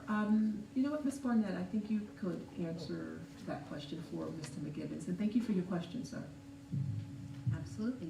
So the Crisis Prevention Institute is a nationally recognized agency that many school districts and different educational organizations work with across the country. What this contract is speaking to is we have noticed there's been an increased need in the students that we're serving in regards to behavioral needs. As we know, our students are experiencing many different things in their lives, and we want to be able to respond appropriately to their needs, especially as we continue to bring back our unique populations and our Strive scholars. Many times our staff need to be better prepared to serve all of the diverse needs of our students. The Crisis Prevention Institute contract listed in item 8C is actually so that the crisis intervention team can train 8 of our faculty and staff members across different bargaining units and across different skill sets to become what's called CPI certified. It's a national recognition. So that if a student needs physical restraint, they are certified and fully trained in how to do that to ensure the safety of the scholars. Essentially, we'll be training 10 individuals on our staff as trainers, which then means that they will be able to turnkey that training and train additional staff within our district. So that, for example, one of the individuals that we're going to engage in this training is likely going to be Ms. Christensen, who's one of our assistant principals and here tonight.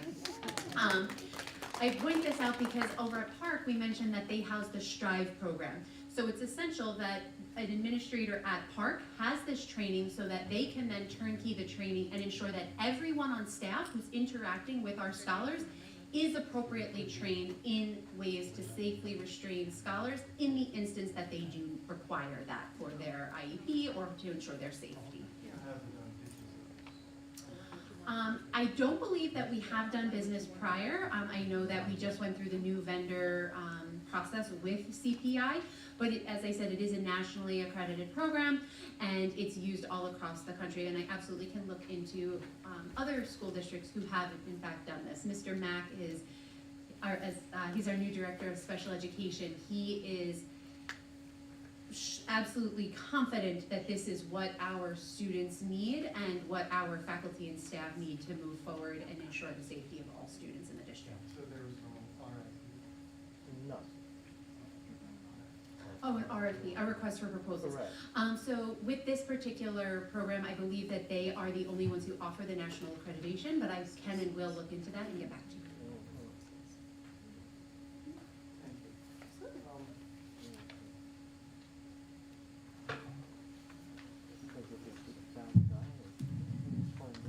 Agenda item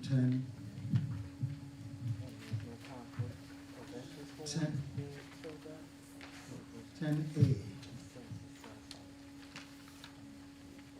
It's about the student enrollment and I asked this question, I think, two meetings ago. Are our enrollment holding steady at this time? So the school district engaged BOCES to do an enrollment study of our entire school district. And while we have the preliminary information, they are still finalizing the enrollment study. And as soon as I have the final study and the board has had an opportunity to look at the final study, we will share with the full community where we are in terms of our student enrollment. Does the district have a home learning program, a dual program where home learning for some district students prefer use that option for various reasons since the pandemic? From whatever reasons, stress sort of thing, do we have that here? So, Mr. Gibbons, you're speaking my language. So what we do have in our school district is that we have opportunities for, let's say, scholars who are hospitalized or they have to be home for whatever particular reason. They will have someone to come to the house to administer the lesson. In terms of having the online option, I will tell you, if I were queen of the world, and if I had an opportunity to shake a magic wand, I would love to see a remote option, because there are scholars who do thrive in that way. And while it's not the most popular response, I know for a fact that there are scholars who do exceedingly well in a remote option. And at the end of the day, when we look at jobs for tomorrow, many of those jobs require scholars or children or people or young people to work remotely. And so I would love to see that. Unfortunately, that's not an option in the state of New York, to provide the online option for children to work remotely. But it does have, I know where it can be effective when it's implemented properly. So those districts that require or provide the IHIP entity, we don't have that? I'm not sure. Individualized. Are you talking about the IEP? Well, it's an individualized Educational plan. educated structure plan, yes. We don't have that here? So we do. We do have an individualized educational plan, and that is typically for our unique learners who might need a special setting. And that's typically done in a school-like setting. Now, the setting itself can vary based on the needs of the scholar, but it is typically done in person. In where? In person, face-to-face, in person. Okay. All right, thank you. So maybe you and I can build a program where we can work remotely with some of those kids. I think that'd be awesome. Because I'll tell you, a lot of people would take that option. No, I'm serious about that. You're serious. I've talked about it at a national level, and we should really take a look at that and not throw it away because it has been politicized. I can speak to my own son, and I'm speaking personally, who thrived working remotely. We have scholars who thrive working by themselves. And if you think about jobs of the future, there are jobs that don't yet exist that will exist in 2030 that will require children to use technology and to leverage working remotely. And so by having them in a classroom, and I'll probably get hate mail about this tomorrow, whatever, I'm used to it. In preparing scholars for tomorrow, I mean, we had an opportunity during the pandemic to truly reimagine education. And you know what we did? We got scared and went right back to what was comfortable. We had an opportunity and people got afraid. We didn't give remote learning enough time to thrive.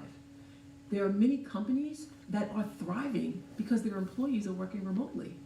So here it is that our scholars are spending 12 years in a classroom traditional setting, and they're going into the work world where it's non-traditional. So I would love to see that. So when you said you're serious, so am I. I'm serious as well. And there are opportunities for that. I just think the country just has to get ready for it. And unfortunately, we had the opportunity during the pandemic to change things, and we went back to what was comfortable. One last question. Now, if my board is bold and they want to roll with me and be the first to just go rogue, let's go. You got a superintendent who's all for it. I vote aye. Agenda item 118 refers to unsafe school transfer. You said What would be 118? considered unsafe school? Which resolution? Question? 118. Okay. The unsafe school transfer. Same page Which page are you on, Mr. McGibbon? 11. Oh, 11B. My glasses. Oh. 11D.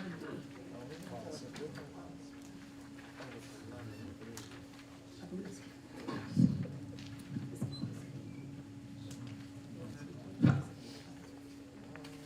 Unsafe school transfer.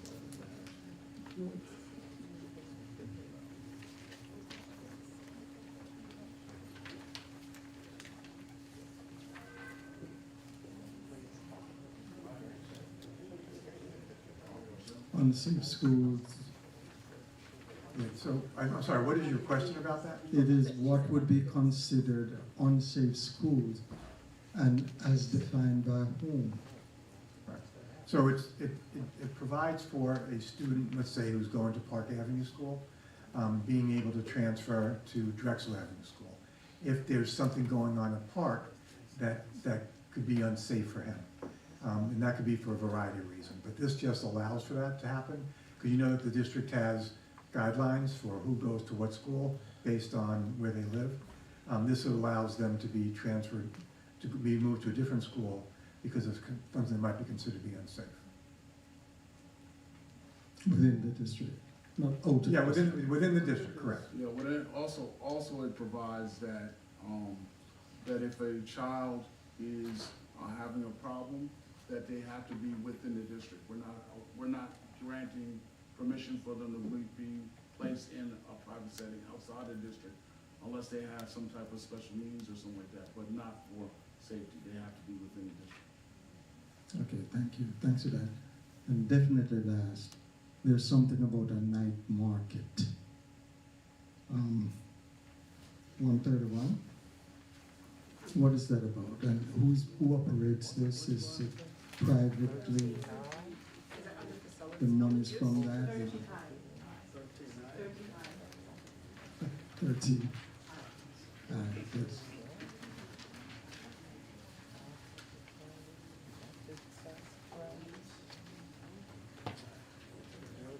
For the building use application? Yes. And what's your question about that? Well, just say a little more about it. Is it private? Is it connected to the funds generated? Will it be connected to this school use, or is it definitely private? Yeah, this is a foundation, Community Connections, which is run by, you may know Tracy Keynes from our community, and she's working with the Westbury Arts Council for, Tracy does a farmer's market. This will be that and more. So vendors will be invited to come. And it'll be kind of a social event, but also an opportunity for vendors to sell their goods. Okay, thank you. You're welcome. I just want to say that Park Avenue is a safe place for children to learn. It was just an example. I'm sorry, Mr. Chambers. Remember, me and you are good because I'm an alumnus of Park Avenue, right? That's correct. Product of Park Avenue. That's right. My name is in the cornerstone there. Somewhere there, yeah. All right. Are there any other questions? Okay, we're going to move on with the voting portion of the agenda. I'm going to ask for a block vote in a minute for the entire agenda, but we want to call out a couple of items first. First, we have a couple of people who have the audacity to want to retire. One of those is Antonio Dunn, who's been a security guard for many years here. Antonio is not here. Antonio, I think, is probably trying to escape me, but he's not going to succeed because he's also a security guard at the town of North Hempstead, where he's, well, he'll still be under my supervision. And then we have, I don't know if you see Rose Joyner, who's a special ed teacher.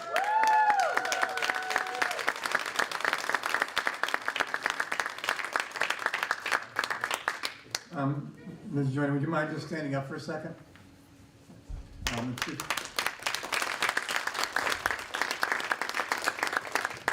think they like you. So we're sorry that you are leaving us. I can't imagine why you'd want to retire. I know how much fun it is. I said it at the spelling bee, watching those kids, scholars, perform. It's so much fun. But I know that comes a time when everybody has to move on. So we will, with some reluctance, we will vote on this tonight and allow you to leave us. Thank you for your time.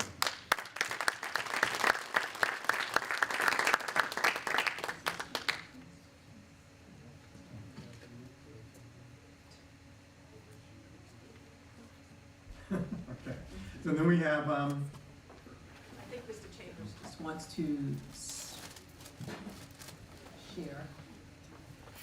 And while he's making his way, congratulations on your retirement. It's always been a pleasure to enter your classroom, and the smile that you have on your face is the smile that I always see when you're with your scholars. So I wish you well in your next chapter. All right, briefly, everyone else, I need the mic, and I know it's late, so I'll try to keep it brief, but I've been there 7 years now, and each and every day, Ms. Joyner is one of the first to be there in the building, one of the last to leave. Consummate professional, never loses her temper, ever, knows how to address things. Sometimes, if there's a matter that I can't handle, I can always go to Ms. Joyner for, but I'm confused that I'm here, because Ms. Joyner pulled me aside after our SPMT meeting to talk about some initiatives in literacy for next school year. So I thought maybe she was on the fence, and then I really am really confused, because just last week, she sat me down to talk about how we can improve our cardboard challenge for the first and second graders for next year. So it just goes to show the type of person that she is. Still planning for Park Avenue success for next year, even though she's not going to be there. It's the type of person that she is. I was just looking through some of the pictures, sharing with Ms. Christensen, going through the pandemic together. When I saw her at Tillis, I think your first year we had convocation at Tillis, one of the first people I ran to and took a picture with a mask on was Ms. Joyner. I have that picture I'll share with you, and you'll be missed, but I would anticipate that you'll be back to see through some of these initiatives that you're planning with me for 25, 26. So it's been a pleasure, and we look to continue our partnership. Always share the ideas, call me anytime. We love and appreciate your dedication. You've been fantastic. Thank you.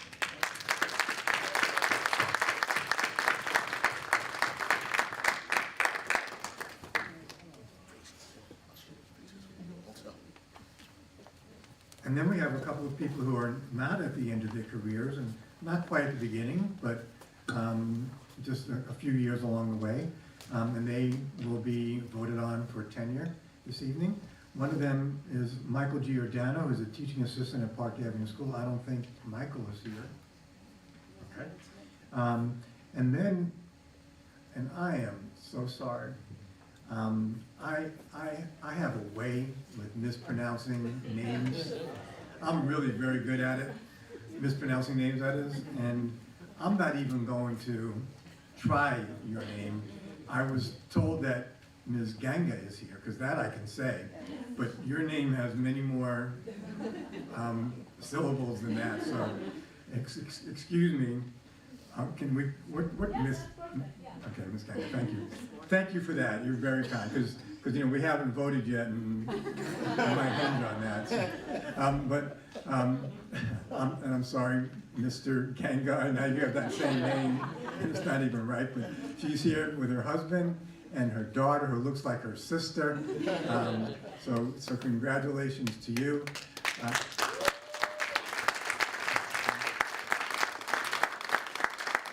And thank you for bearing with us while we went for 2 hours and made you just wait on pins and needles here. But you've been with us now for 4 years? 5, actually. 5, okay, so another 2 hours wouldn't really make much of a difference. Okay, but we're not quite there yet because we haven't voted yet, right? And then I just also want to point out that Resolution 7D is another way in which Westbury is leading the way. And Dr. Chase spoke about some of the advances that we've done academically and with new programming, and the Westbury Board is very proud of that. But this is not like that at all. This has to do with this board having the temerity to become the very first school district on Long Island to join an insulin price fixing lawsuit, to take on the pharmaceutical companies and the pharmacy benefit managers that some would allege are inappropriately fixing prices of this insulin.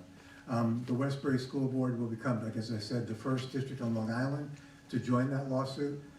We are doing that, one, to recoup any overpayment of prices we've paid for insulin medicines, and my rough back of the envelope calculation says that could be between $2 to $4 million should that suit be successful. But just as importantly, if we are able to win restitution, it would hopefully deliver a message to pharmacy companies to not overcharge people who rely on that medicine, other medicines, so importantly for everyday life. And so I'm really very proud of this board and for the administration for taking this on and joining this suit. I want to thank our attorney, Candace Gomez, who's sitting to my right, for bringing this opportunity to us and for Westbury to once again lead the way.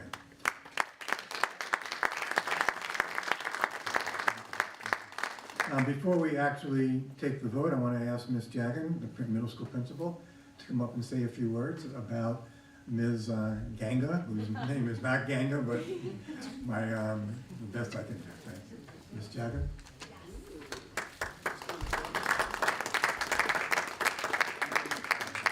Good evening, everyone. And thank you, Mr. Triano. Thank you, Dr. Chase, and our Board of Education for this honor to talk a little bit about Ms. Ganga. As you notice, I'm holding a purple card and some purple flowers. So I asked her, I said, what is your favorite color? And she said, purple. And purple is a symbol for royalty, success, and just the epitome of greatness. But the special thing about Ms. Ganga is that greatness and royalty is couched with this large sense of humility, which is giving our middle school a great focus. And she's helping us tell our story.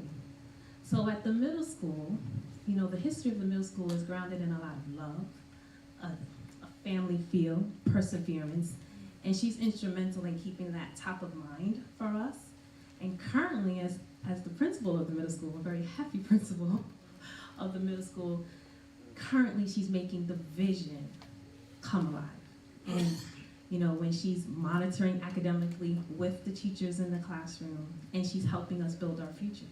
Just the other day, we needed a teacher to help us chaperone a trip, and she was the first one to do that. So she's already a teacher assistant, but acting like a teacher, which lets me know that there's a great future in store for Ms. Ganga, and the middle school will surely benefit from that.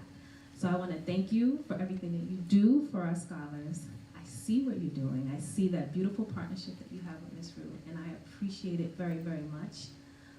Continue with your ideas, continue with telling our story, and keeping the middle school to be a very happy and joyous place.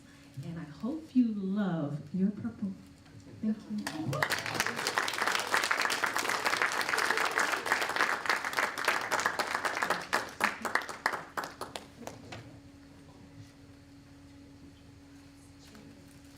Congratulations. You're very welcome.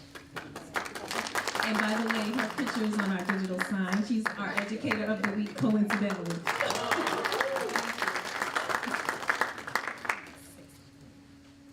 Come on. Say one great thing. We have some amazing students in the Westbury Middle School that I really enjoy working with. And in an inclusion class setting with some wonderful teachers, I think we're doing our best, moving the goal of the Westbury School District forward. And I'm really thankful for being here. Thank you.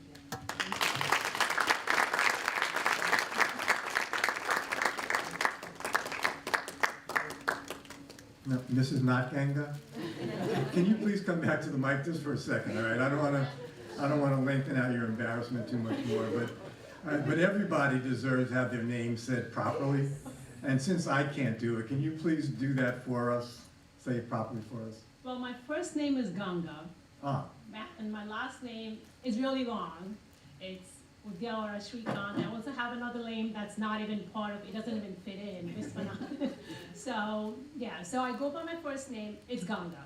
So it's easier for people to say it, and I'm comfortable with it, so it's Miss Ganga. okay, thank you. Ganga is the name of a river that's in India. It's the longest river in India, actually. So, Is there a meaning? I don't even looked into it. Okay, thank you. Thank you for sharing.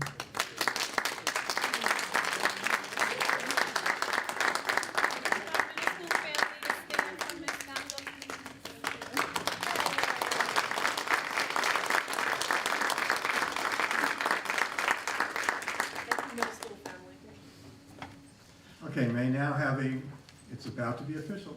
May I now have a motion to approve, I'm sorry, may I now have a motion to block vote the entire agenda? So moved. Second.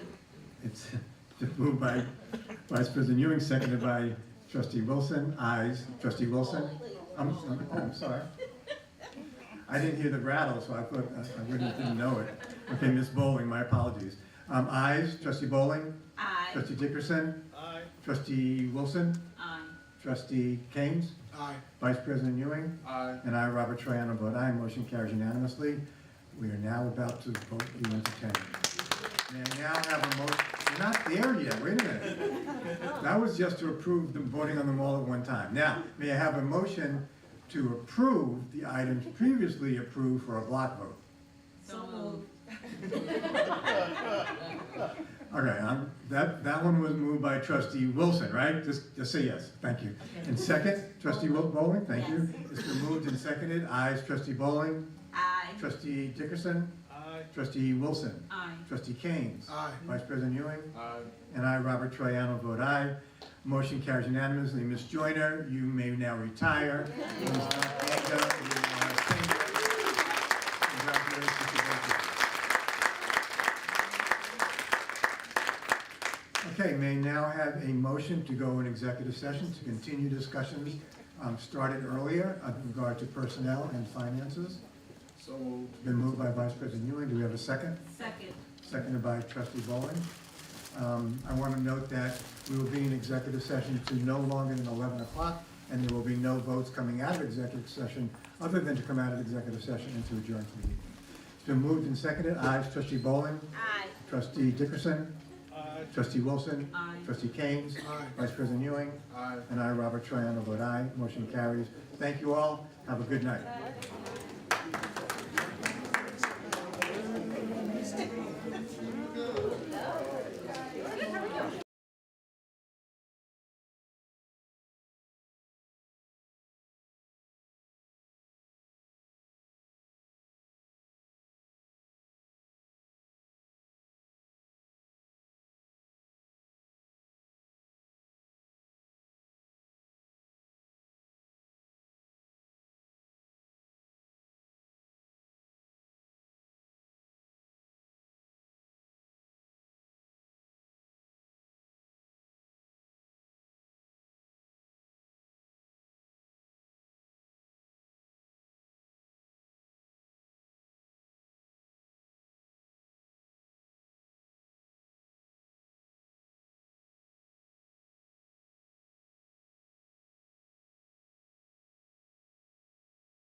We are back, as promised, at just about 11 o'clock. May I have a motion to come out of executive session? So moved. Been moved by trustee Wilson. Second. I have a second from Vice President Ewing.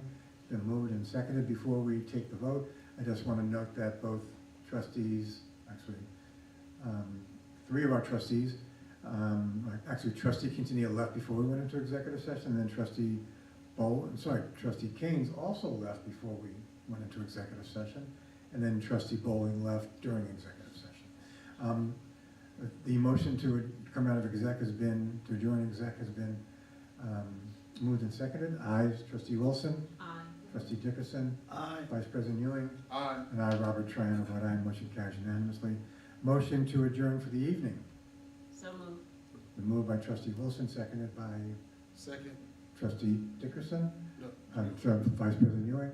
Ayes, trustee Wilson. Aye. Trustee Dickerson. Aye. Vice President Ewing. Aye. And I, Robert Triano, vote aye. Motion carries unanimously. We are adjourned. Thank you all.